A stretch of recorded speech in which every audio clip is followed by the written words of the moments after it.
वक्त की बड़ी खबर आपको बता दें, कर्नाटक के शिमोगा में हिजाब पर तनाजा, हिजाब की मुखालिफत करते हुए एहतजाज किया जा रहा है। सरकारी कॉलेज में जाफरानी शॉल पहनकर एहतजाज किया जा रहा है।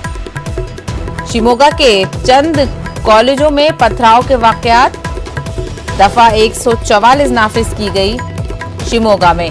तो कर्नाटक के शिमोगा से इस वक्त की बड़ी खबर आपको बता दें, कर्नाटक में हिजाब के मामले पर लेकर तनाजा बढ़ता जा रहा है। हिजाब की मुखालिफत में कुछ तंजीमें एहतजाज कर रही हैं। वहीं आपको बता दें, सरकारी कॉलेज में जाफरानी शाल पहनकर एहतजाज किया जा रहा है। लोग और तलबा जाफरानी शाल पहनकर हिजाब की मुखालिफत में यानी कि हिजाब के खिलाफ एहतजाज कर रहे हैं। शिमोगा के चंद कॉलेजों में पथराव के वाकयात भी सामने आए हैं और जिसको देखते हुए है दफा 144 नाफिज की गई है।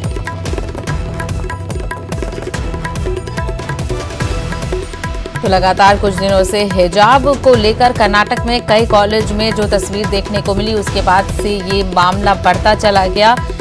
कई कॉलेजों में कर्नाटक के तालिबात को हिजाब पहनकर एंट्री करने से रोका गया।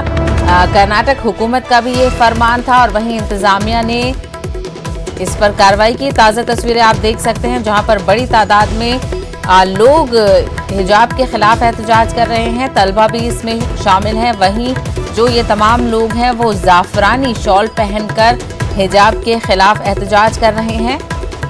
आप तस्वीरों में देख सकते हैं। और शिमोगा में, कर्नाटक के शिमोगा में पथराव के वाकयात भी सामने आए हैं, जिसको देखते हुए दफा 144 नाफिज कर दी गई है।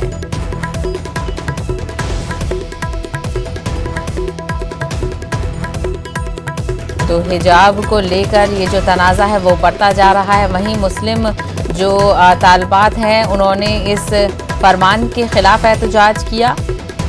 वो अपना इस बात का मुतालबा कर रही हैं कि उन्हें हिजाब पहनने की इजाज़त दी जाए कॉलेजों में। और अब जो ताज़ा तस्वीरें आप देख रहे हैं वो कर्नाटक के शिमोगा की हैं, जहां पर बड़ी तादाद में लोग आमने सामने हैं। एक तरफ वो लोग हैं जो हिजाब की मुखालिफत कर रहे हैं, जाफरानी शॉल पहनकर एहतजाज कर रहे हैं, तो दूसरी तरफ वो तालिबात हैं जो कि हिजाब पहनती हैं, जो अपना मुतालबा कर रही हैं कि उन्हें कॉलेजों में हिजाब पहनने से जाने से ना रोका जाए।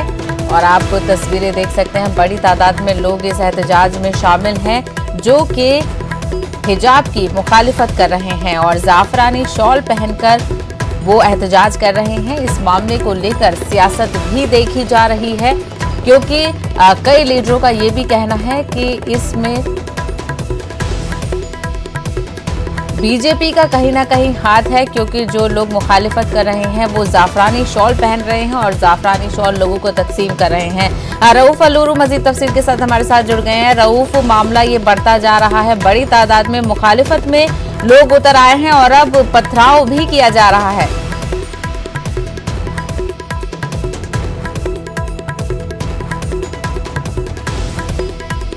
के तनाजे पर एक जानिब कर्नाटक हाईकोर्ट में समाअत का सिलसिला जारी है। आज चंद 2 से 3 घंटों तक जुरा हुई और इसके बाद जो है समाअत की जो यानी कि 3 बजे तक समाअत का सिलसिला मुलतवी किया गया है। 3 बजे से फिर दोबारा समाअत का सिलसिला शुरू होगा। एक जानिब ये मामला कोर्ट में जेर समाअत है, तो दूसरी तरफ हम देख रहे हैं कि कॉलेजों के कैंपस में हंगामा आराई, एहतजाज और नफरत अंगेज बयानात सुनने को मिल रहे हैं। यहाँ पर हम देख रहे हैं कि शिवमोगा, खास तौर पर शिवमोगा में कई चंद कॉलेजों के कैंपस में पथराव के वाकयात पेश आए हैं। केसरी शॉल पहनकर तलबा जो है हिजाब के खिलाफ एहतजाज कर रहे हैं। वहीं मुस्लिम लड़कियां हिजाब की हिमायत में एहतजाज कर रही हैं। तो ये दोनों वाकयात जो है तशवीशनाक सूरत हाल दिखाई दे रही है। इस वक्त कशीदगी का माहौल है शिवमोगा में और यहाँ पर दफा 144 नाफिज कर दिया गया है। न सिर्फ शिवमोगा बल्कि बागलकोट जिले के बनहट्टी में भी कशीदगी फैली हुई है। इस तरह और भी शिकारीपुर में भी एक वाकया, पथराव का वाकया पेश आया है। तो इस लिहाज से चंदेक मुकामात पर कशीदगी के जो वाकयात पेश आए हैं और क्या कॉलेज कैंपस में एक ऐसा भी वाकया पेश आया है कि जहां पर तिरंगा लहराया जाता है, आज वहां पर जो है भगवा झंडा लहराया गया है। इस पर कांग्रेस पार्टी ने सख्त मुखालिफत और बिल्कुल गहरी रऊफ, हम तशवीश का तस्वीरों इजहार में किया भी है। देख सकते हैं एक शख्स झंडे पर चढ़ा हुआ है। और वहीं पुलिस इस मामले में क्या कर रही है, क्योंकि काफी भीड़ लोगों की देखी जा रही है, पुलिस क्या कर रही है इस वक्त? जी देखिए, यहाँ पर पुलिस पूरी जिद्दोजहद कर रही है हालात को काबू में लाने की। यहाँ के कर्नाटक प्रदेश कांग्रेस कमेटी के सदर DK शिव कुमार ने हुकूमत को ये मशवरा दिया कि आप फौरी तौर पर जो है 15 दिनों के लिए कॉलेजों को बंद कर दीजिए। अगर आप हालात पर काबू नहीं पा सकते, अगर आप अमन अमान बरकरार नहीं रख सकते, तो हुकूमत को उन्होंने, वजीर आला को उन्होंने ये मशवरा दिया कि वो फौरी तौर पर 15 दिनों के लिए कॉलेजों को के लिए छुट्टी का ऐलान कर दें। तो दूसरी तरफ वजीर दाखिला आरग ज्ञानेंद्र ने ये बात कही है कि जो भी कार्रवाई, यानी जो भी कानून अपने हाथ में लेगा उसके खिलाफ सख्त कार्रवाई की जाएगी। जो कोई भी तंजीम हो, जो कोई भी इस पूरे मामले में माहौल को खराब करने की कोशिश की जा रही है, तो इन्हें जो है इनके खिलाफ सख्त कार्रवाई की बात रियासत कर्नाटक के वजीर दाखिला ने कही है। तो इस लिहाज से हम देख रहे हैं कि इस पूरे मामले पर एक सियासत भी हो रही है, लेकिन सवाल सबसे अहम ये है कि क्या कॉलेज के कैंपस में इस तरह की हंगामा आ रही, इस तरह के एहतजाज क्या माने पेश करते हैं?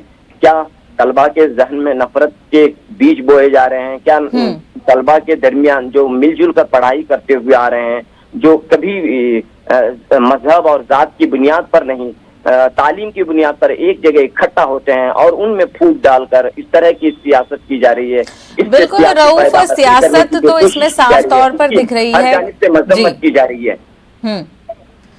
सियासत इसमें साफ तौर पर देखी जा सकती है रऊफ, क्योंकि अगर ये कॉलेज के सर्कुलर का मामला है, हुकूमत का मामला है, तो ऐसे में जो लोग इसके खिलाफ एहतजाज कर रहे हैं वो जाफरानी रंग की शॉल क्यों ओढ़े हुए हैं? तो जाहिर सी बात है, क्या इनको हुकूमत की पुष्टपनाही हासिल है?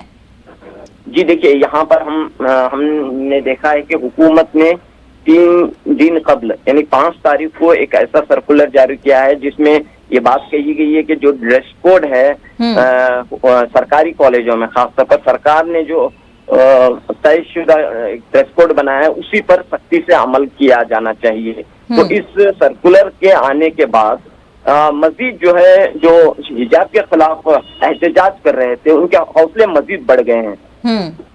इस सर्कुलर में क्या कहा गया है कि ड्रेस कोड में सरकारी कॉलेजों में खासतौर पर जो ड्रेस कोड है वहां पर हिजाब का कहीं जिक्र नहीं है। तो इस लिहाज से जो यूनिफॉर्म होता है उस यूनिफॉर्म पर अमल करना चाहिए। तो इस सर्कुलर के आने के बाद जो हिजाब की मुखालिफत में एहतजाज हो रहा था उनके हौसले मजीद बुलंद हो गए। और यहाँ पर जो है संघ परिवार की तंजीमें ऐसे वाकयात पेश आए हैं जहाँ पर तलबा में भगवा शाल तकसीम करते हुए दिखाई दिए हैं। तो इस तरह के मामलात में पूरी तरह वाज़ेह होता है, साफ होता है कि इस तनाज़े के पीछे बैरूनी ताकतें, यानी कि कॉलेज के कैंपस के बाहर जो ताकतें रहती हैं वो कॉलेज के कैंपस में दाखिल होकर इस तरह के हंगामे, एहतजाज और नफरत का माहौल पैदा कर रही हैं, कशीदगी पैदा कर रही हैं। तो कहीं ना कहीं तालीमी निजाम के लिए एक बड़ा झटका है, बड़ा नुकसान है कि किस अंदाज में ये माहौल पेश आया। एक छोटा सा तनाजा, सिर्फ 6 लड़कियों का मसला था उड़पी की सरकारी कॉलेज में, जो फैलता पूरी रियासत को इसने अपने घेरे में लिया है। कल गुज़िश्ता 2 दिनों से यहाँ पर एहतजाजों का सिलसिला जारी है। मुस्लिम खवातीन हिजाब के हक में सड़कों पर उतर आई हैं और उनका सवाल ये है कि आखिर उन्हें क्यों रोका जा रहा है। ये हिजाब का जो मामला है वो आज या कल का नहीं है, ये बरसों से ये चला आ रहा है। ये सिलसिला अब तक किसी ने कोई आवाज नहीं उठाई, किसी ने कोई मुखालिफत नहीं की। अब अचानक इसकी क्यों मुखालिफत की जा रही है? अब अचानक मुस्लिम लड़कियों को क्यों रोका जा रहा है? यहाँ पर मुस्लिम तंजीमों की कल एक मुस्लिम तंजीमों की जानिब से बेंगलोर में एक बयान जारी हुआ है कि मुस्लिम खवातीन, मुस्लिम लड़कियां बिल्कुल रऊफ अहमद, ये तनाज़ा बढ़ता जा रहा है। और जिस तरीके से अगर देखें तो क्योंकि 5 रियासतों में इलेक्शन होने वाले हैं, उस पर भी इसका असर पड़ सकता है। वहीं इसके कई पहलू हैं, क्यों इस मुद्दे को ज्यादा तूल दी जा रही है और जो मुखालिफत कर रहे हैं उन लोगों की मंशा क्या है, इस पर भी सवाल उठ जाते हैं। रऊफ, हमसे बात करने के लिए बेहद शुक्रिया। तो आपको बता दें, कर्नाटक में हिजाब पर जारी हंगामे पर बंगलुरु के मुस्लिम समाजी कारकुन ने तशवीश का इजहार किया है। सियासी तज्जिया निगार और समाजी जहदकार अब्दुल रज़ाक खान ने कहा कि हिजाब के सिलसिले में अदालतों के साबिका फैसले काफी अहमियत के हामिल हैं। मुल्क का दस्तूर मजहबी शिनाख्त के साथ जिंदगी गुजारने की मुकम्मल इजाजत देता है।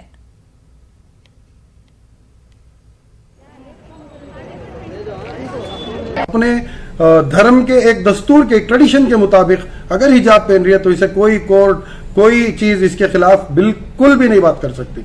आर्टिकल 14 है, आर्टिकल 15(2) है, राइट टू डिस्क्रिमिनेशन, मतलब कोई बिंदी लगा रही है तो जायज, स्कार्फ लगाना नाजायज, ये डिस्क्रिमिनेशन आप नहीं कर सकते। आर्टिकल 25 है, फ्रीडम ऑफ रिलीजियन, मतलब इसके अंदर तुम्हें 100% गारंटी है कि आप अपने मजहब के तहत आप चल सकती।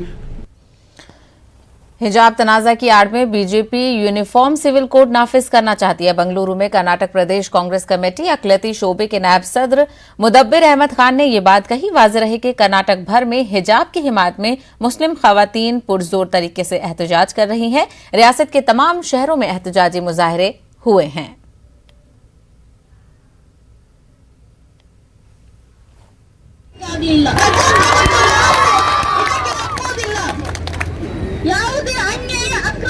कि पहले गौकशी का लाया, पहले ट्रिपल तलाक लाया, गौकशी का लाया, एंटी कन्वर्जन बिल लाया, अब ये हिजाब के बारे में उठा रहे हैं। ये सब कहीं ना कहीं हमको पता चल रहा है कि ये कोशिशें चल रही हैं यूनिफॉर्म सिविल कोड लेके आने की। तो यूनिफॉर्म सिविल कोड ये जो लाने की कोशिश कर रहे हैं, ये इनका ख्वाब अधूरा रह जाएगा। हम इसके खिलाफ खड़े हैं और हमारे शरीयत का कानून कोई भी दुनिया की कोई ऐसी ताकत नहीं है जिसको ये जो बदलने का, जितना हिंदू का, क्रिश्चियन का, सिख, ईसाई, पारसी जितने भी है, ये सब में ये आजादी दिलाने में मुसलमान का भी बहुत बड़ा योगदान रहा है। ये इसके अलावा मालेगांव में राष्ट्रवादी कांग्रेस पार्टी की स्टूडेंट्स विंग ने शहर के ओल्ड आगरा रोड पर एक एहतजाजी जुलूस निकालकर कर्नाटक हुकूमत के खिलाफ अपनी नाराजगी का इजहार किया। एहतजाजियों ने कर्नाटक हुकूमत के हिजाब पर पाबंदी का फरमान वापस लेने का मुतालबा किया है। सदर जमहूरिया रामनाथ कोविंद को मेमोरेंडम भी रवाना किया गया। मेयर ताहिरा शेख व खवातीन विंग की सदर यास्मीन सैयद शाहीन अंसारी की सरपरस्ती में स्टूडेंट्स विंग की सैकड़ों तलबात व खवातीन ने कर्नाटक हुकूमत के हिजाब पर पाबंदी वाले फरमान के खिलाफ एहतजाज किया।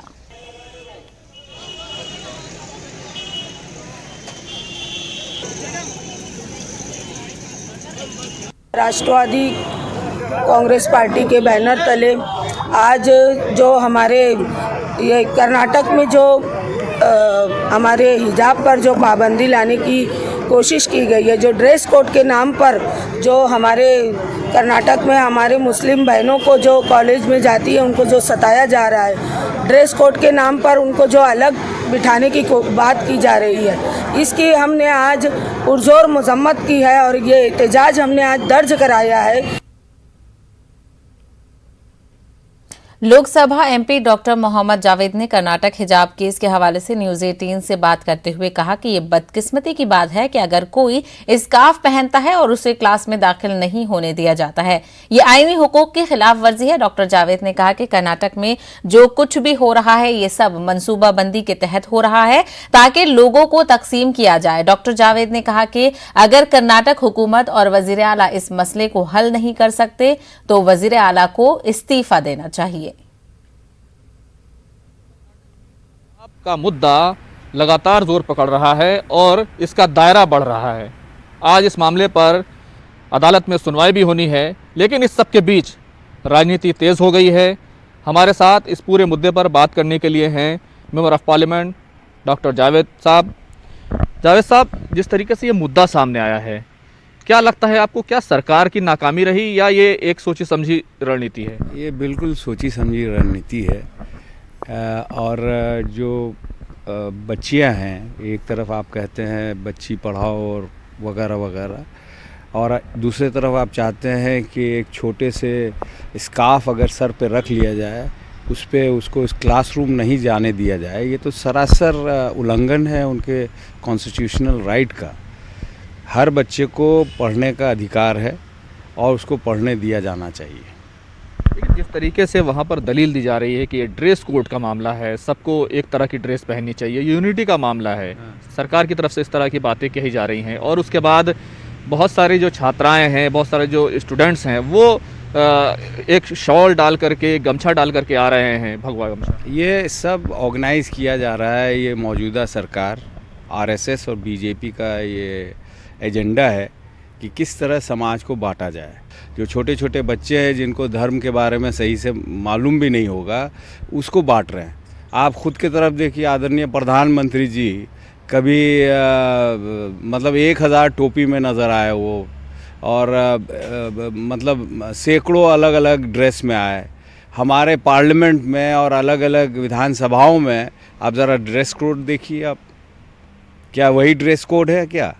ये जितने भी आरएसएस और बीजेपी की सरकार है, जहाँ भी, ये सब नाकामयाब है, और उनका मंशा है कि किस तरह हिंदू मुस्लिम पे, किस तरह दलितों को, किस तरह एससी को, ओबीसी को किस तरह से साइडलाइन किया जाए, ये इनकी मंशा है। चाहे किसी योजना की आप बात कर लीजिए, तो ये डिवाइड ऑन रूल करना चाहते हैं और हिंदुस्तान को बर्बाद किए जा रहे हैं ये लोग। पीएम मोदी ने राज्यसभा में सदर जमहूरिया के खिताब पर शुक्रिया की तहरीक पर बहस का जवाब दिया। वज़ीर-ए-आज़म नरेंद्र मोदी ने खिताब करते हुए कहा कि आज मुल्क आजादी का अमृत महोत्सव मना रहा है। उन्होंने कहा कि 75 सालों में मुल्क को समत और रफ्तार देने के लिए कई सतहों पर कोशिशें की गई। कांग्रेस पर निशाना साधते हुए उन्होंने कहा कि अगर कांग्रेस न होती तो 1984 में सिखों का कत्ले आम न होता और न ही कश्मीरी पंडित हिजरत करने पर मजबूर होते। अपनी तकरीर में पीएम मोदी ने कहा कि गुज़िश्ता सालों में इंसानियत ने कोरोना वबा से बड़ा बहरान नहीं देखा। कोरोना वैक्सीनेशन प्रोग्राम की तारीफ करते हुए पीएम मोदी ने कहा कि आज पूरी दुनिया में हिंदुस्तान के काम की तारीफ हो रही है।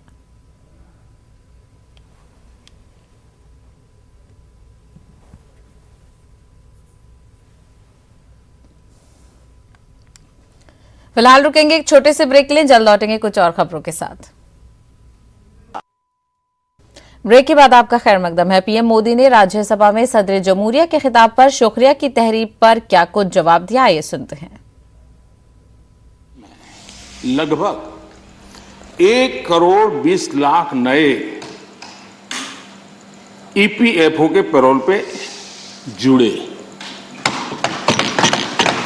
और ये हम न भूलें, ये सारे फॉर्मल जॉब से, मैं इनफॉर्मल की बात नहीं कर रहा, फॉर्मल जॉब से, और इनमें भी 60-65 लाख 18 से 25 साल की आयु के हैं। इसका मतलब ये हुआ कि उम्र पहली जॉब की है, यानी पहली बार जॉब मार्केट में उनकी एंट्री हुई है।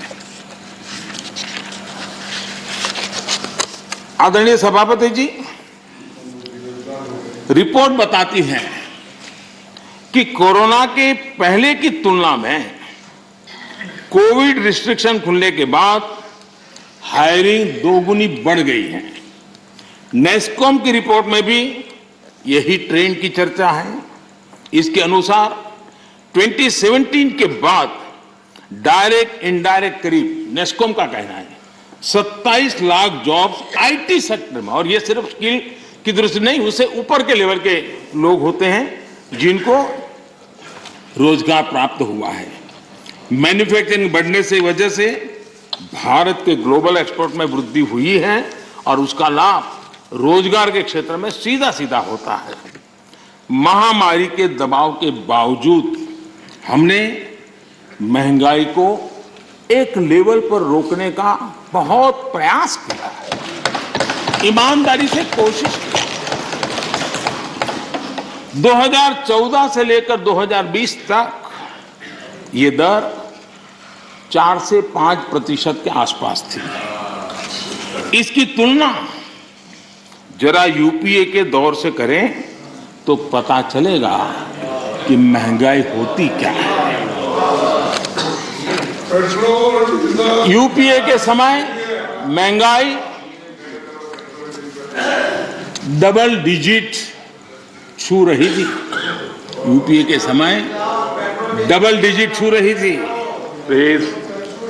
आज हम एकमात्र बड़ी इकोनॉमी है जो हाई ग्रोथ और मीडियम इन्फ्लेशन अनुभव कर रहे हैं, क्योंकि महात्मा गांधी को मालूम था कि इनके रहने से क्या क्या होने वाला है, और इन्होंने कहा था पहले से इसको खत्म करो, इसको